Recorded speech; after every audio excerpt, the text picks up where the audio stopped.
After finding the slope of the radius, let's now find its y-intercept, denoted as b. Let's utilize this given point of tangency.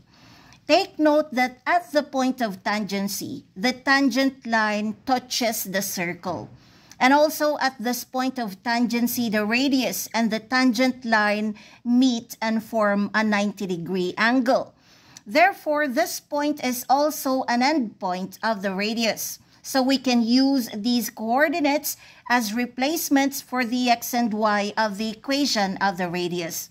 By substitution, this equation becomes 12 equals 2/5 times 8 plus b. Isolate b on the right side of the equation. Multiply 2/5 and 8, then transpose their product to the left side of the equation. Their product is 16/5.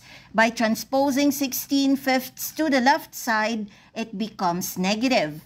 Then carry out subtraction on the left side of the equation.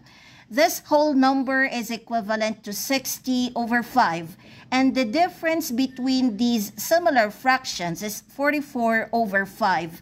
This is the y-intercept of the radius, so the final equation of the radius is y equals 2/5 x plus 44/5.